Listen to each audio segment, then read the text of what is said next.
tenía la afición de la poesía, empecé aprendiéndome las coplas de Manrique cuando no sabía leer. Luego en el colegio estudiábamos una enciclopedia. De 5 a 10 años lo que recuerdo son las enciclopedias. Y en las enciclopedias había poesías y yo me aprendía todas las poesías de la enciclopedia. Y todavía recuerdo algunas que no sé por qué, pero así funciona la memoria. Así funciona la memoria. Sí, o sea, conserva cosas que dices, pero ¿por qué me acordaré yo de la fábula de Samaniego, esa de qué pena, qué dolor, por un descuido, muy Cifus y Zapirón se comieron un capón en un asador metido? Después de haberlo lamido, trataron en confidencia de comerse el asador. ¿Lo comieron? No, señor. Era un caso de conciencia. Pues Samaniego tiene cosas infinitamente mejores, sí, como para aprendértelas y usarlas en la vida. Sin embargo, esta fabulilla, pues te la aprendes, digamos que no te sirve para nada, porque no hay un momento en el que exhibirla, ni de cara al público, ni de cara a los amigotes en una... Y bueno. Y se queda ahí en un rincón de la memoria que no sabe uno por qué. Sí, pasan 60 años y allí sigue estando. Te dicen fabulistas y te acuerdas de eso. Y digo, bueno, quita eso de ahí y vamos con otra cosa.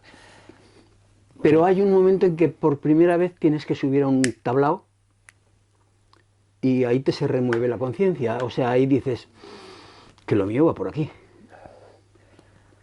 Bueno, sí. Lo que pasa es que como yo lo veía normal desde niño, tuve dos pasiones hasta los 14 años, que era una el fútbol y otra era la poesía, o sea, el recitar poesía. Y el fútbol lo dejé porque me rompí un brazo y era portero. Entonces, una vez curada la lesión, pues me encontré con que me daba miedo tirarme hacia el lado izquierdo, que era donde había tenido una rotura espectacular. Y tuve que dejar el fútbol, porque en cuanto se enteraba un delantero de que por ese la fallaba, me las metían todas por ahí. Claro. Y ya me quedé con la poesía, cosa que había compatibilizado, porque cuando jugábamos al fútbol, yo desde la portería arengaba al equipo. Recuerdo el último partido que jugamos, contra un campeonato de infantiles, juveniles, algo así, de colegios, y jugábamos contra el Calasancio, o el Calasanz, no lo sé, uno de los Calasanz, sí, vale. Y ahí tenían jugadores que al año siguiente estaban en el Real Madrid. Nos metieron 12-0, y el portero era yo, y no cambiamos de portero durante el partido. Ante tal humillación, el dolor del brazo y el no sé qué, se acabó el fútbol. Pero yo recuerdo ese día haberles gritado, si no se pierde todo, no se ha perdido nada, cuando íbamos del 0.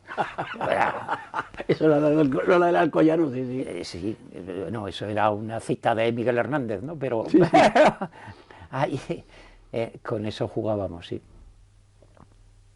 Y uno piensa ahora, 12-0, no nos hubiera valido la pena retirarnos en el 4-0, por ejemplo. No. ¿Qué te iba a decir? Pero subirte realmente a un escenario y de estas cosas que te se hiela la sangre y que dices, esta gente me está atendiendo. ¿Cuándo crees que es? Pues hay un recital en el Baltasar Gracián, que se llamaba entonces lo que era la delegada del Instituto Goya. Tenía un saloncito de actos y ahí pedí, porque luego estudié ahí un año, pero antes de estudiar allí pedí el salón de actos para hacer un recital de poesía. Y con más gente y tal, bueno, articulaba yo eso. Y en el escenario, pues abajo habría, yo qué sé, 50, 60 no espectadores, pero sí amigos, que escucharon durante una hora con muchísima atención no solo lo que contaba yo, sino lo que cantaba Arturo Ansón, que... Arturo Ansón es el crítico, el especialista en pintura de Goya. Especialista en Goya. No, si era toda una pandilla curiosa. Tocaba el piano Luis Colomer, no sé. Y luego a mitad de cosa salía Henri Bourret-Lacouture, a lo mejor con una serpiente o con un águila real o algo así, porque habíamos confluido los amantes de las artes con los amantes de la naturaleza.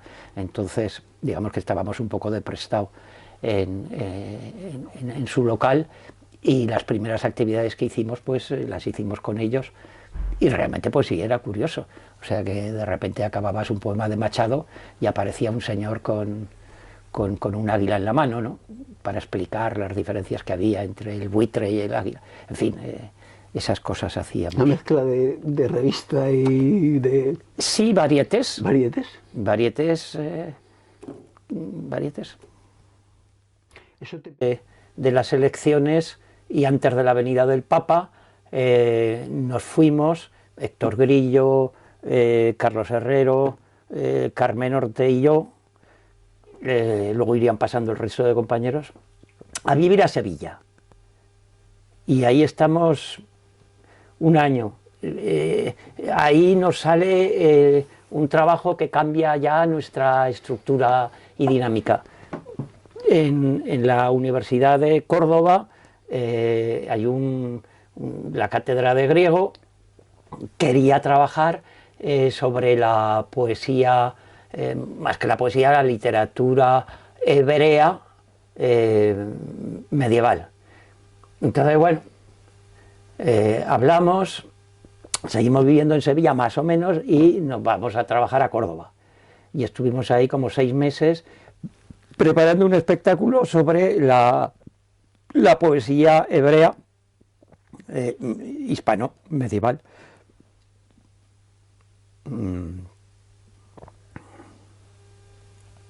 En Córdoba.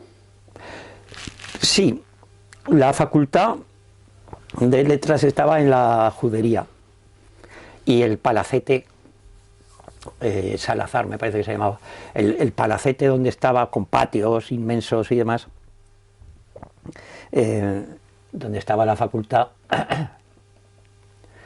pues ya tenía siglos, a que me atrevería a decir de qué siglo era aquel edificio, pero ya tenía siglos. Bueno, ahí estuvimos trabajando unos meses y sacamos un espectáculo del comienzo de la Arcilla del Mundo, con poesía de Gabirol, de Ezra, de Yehuda Leví, en fin, los poetas del siglo IX al XII que tanto nombre han tenido, ¿no?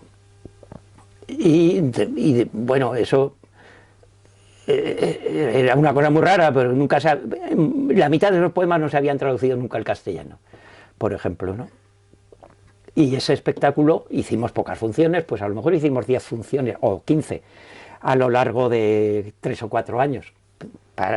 Claro, íbamos compatibilizando eso con otros espectáculos. Hicimos un Quevedo, un sátiro, que también era la primera vez que se llevaba al escenario poesía del siglo XVIII, erótica, y con esas variedades pues íbamos trabajando al margen de los recitales normales, sí, donde conjugas unas cosas y otras, y esas temporadas hicimos mucho. Todos los cafés teatro, se puede decir que todos los cafés teatros que había en España los hicimos, y luego hicimos también los cafés teatro, pues no sé qué iba a decir. Sí, los cafés teatro. ¿Qué te iba a decir? Bueno, los cafés teatro y otras muchas cosas, o sea, todos esos espectáculos los llevamos al Festival de Teatro de Almagro, que tardarían 20 años en volver a ver un espectáculo aragonés allí. Era la primera vez que se hacía una cosa.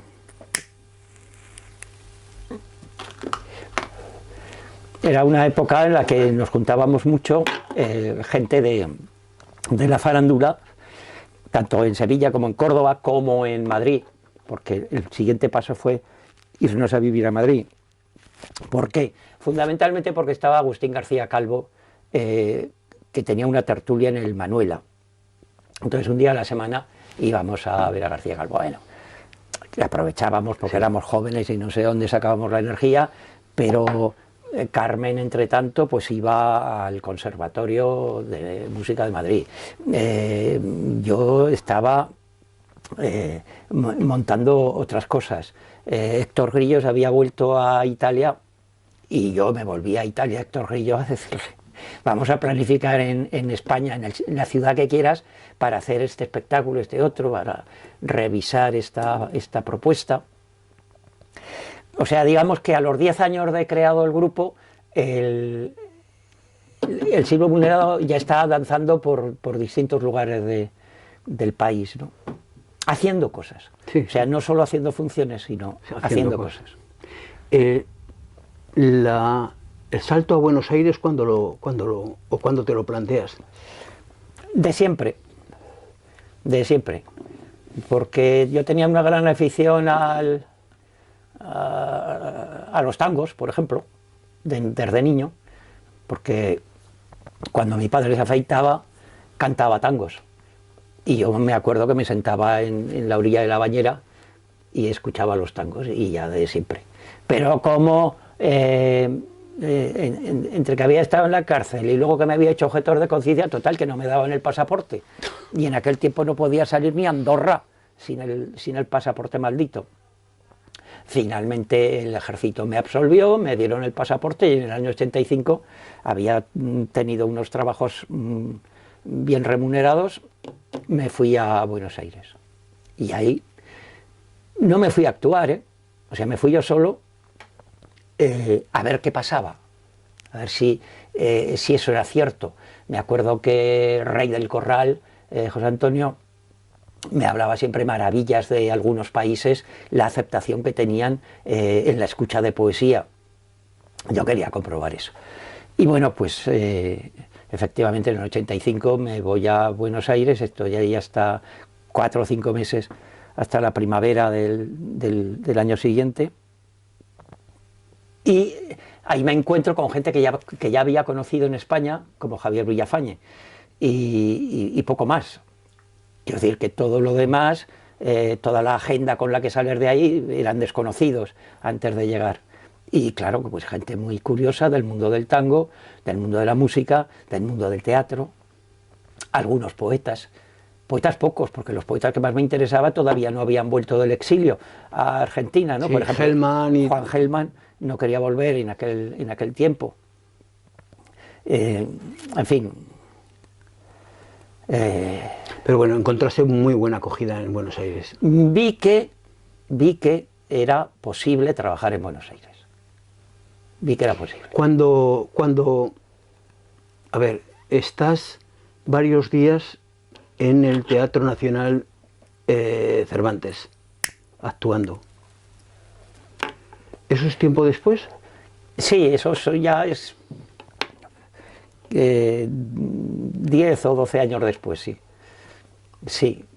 O sea, que estamos hablando a lo mejor del 94 o 92 o por ahí. 96 o así, 96. sí. En el Cervantes, es que... A ver, el Cervantes no es cualquier teatro. No, claro. Es el Teatro Nacional de Buenos Aires, que no hay... Caben 2.000 personas y abrir la parte del fondo y caben 4.000. Y entonces llenar un teatro con 4.000 personas pues no era normal. También era un espectáculo muy teatral, lo había dirigido Grillo.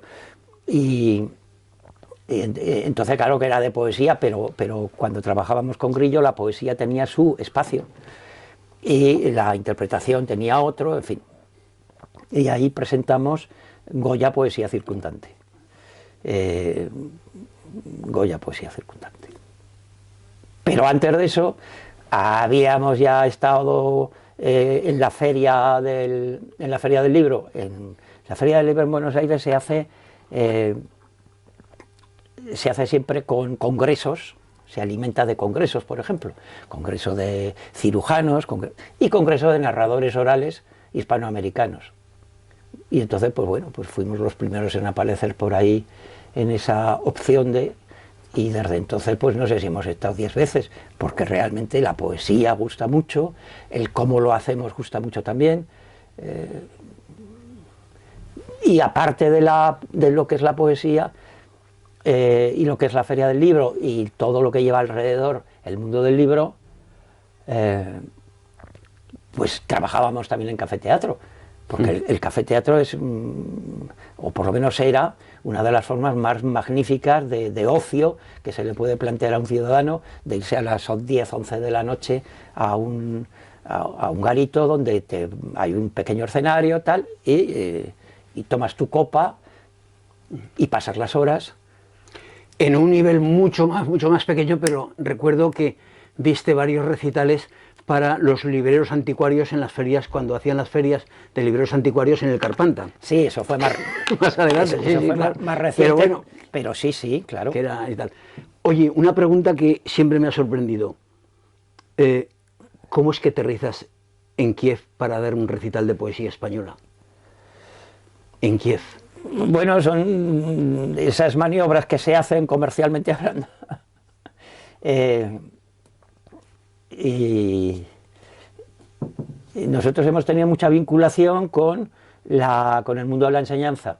Por una parte, las campañas que hacíamos para institutos, y luego trabajo también de universidad, y finalmente ya estudiantes de español de muchos lugares. ¿Qué pasa? Que cuando nace el Silva Vulnerado todavía no existe el Instituto Cervantes, por ejemplo, ¿no? Sí. Entonces llega un momento en el que para el Instituto Cervantes pasamos a ser una herramienta ahí arrinconada al final del almacén, si quieres, pero pasamos a ser una herramienta. Y entonces, claro, pues en un momento dado aparecemos en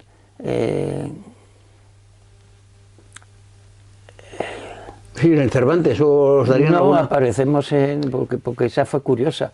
Nos llama Juaristi, cuando dirigía el Cervantes. John Juaristi. Sí, porque nosotros hacíamos cosas de Juaristi, teníamos contacto con Juaristi, ideológicamente nunca hemos discutido con un poeta nada, o sea, lo suyo y nosotros lo nuestro y tal. En fin, a inaugurar los centros Cervantes y tal, ¿no?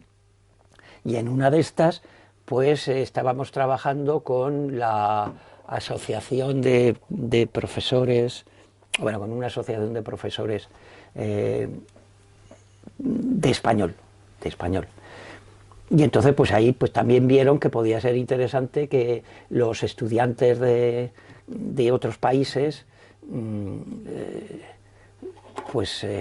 vieran un recital de poesía, que en el extranjero hemos estado muchas veces en lugares colaborando, se puede decir, con Aldedeu en Estados Unidos, la asociación de licenciados en tal. Bueno, pues ahí montamos una gira, nos montaron una gira en Estados Unidos con Alberto Castilla, dirigía más o menos el cotarro ese, zaragozano ilustre, y en Kiev, pues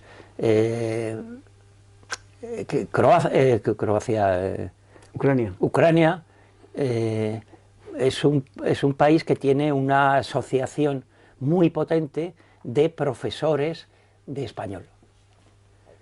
Entonces, pues estuvimos en 2 congresos, en Kiev y en Dnipropetrovsk, que ahora está bastante amenazadico, y participábamos en distintas cosas, pero claro, sobre todo dando recitales, ¿no?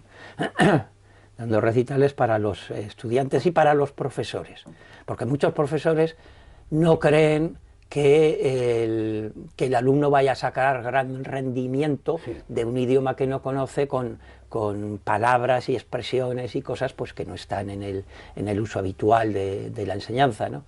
Y sin embargo, pues sí estaban. O sea, ahora mismo no me acuerdo cómo se llama esa corriente pedagógica pero existe, sí, que es una corriente. Existe y es verdad, o sea, quiero decir que un estudiante de español que lleve 3 o 4 años estudiando español, aunque no haya estado en España, aunque no sea un gran lector de literatura española, pues oyendo se aprende. Sí, parece que no, pero las cosas que no sé, sí, sí, sí, tienes razón. O simplemente los fonemas, o simplemente detalles, o asonancias y tal. ¿Qué te iba a decir? Me resulta curioso, claro, fíjate tú dónde has estado, en ese sitio, pero es que yo aquí te he visto también en lo más clandestino, en lo más underground de ver actuaciones tuyas. En, en El Gallinero, en Café Europa, uno- un, un teatrillo que había en El Mosquito, ¿era? ¿Te suena? Por ahí por la calle San Antonio, María Clarezo, ¿no te suena? No, no me suena. Eh, No, pero vamos, te he visto en todos lo que son los bares. los lugares, en un sitio muy entrañable del que me ha hablado siempre muy bien, con una devoción, la Campana de los Perdidos, donde ahí eran más que... Sí, la campaña de los perdidos trascendía un poco lo que era el actuar en bares. Sí. Porque en la campaña No, no, eso no tenía nada que ver. en la pero campaña de los perdidos confluíamos mucha gente.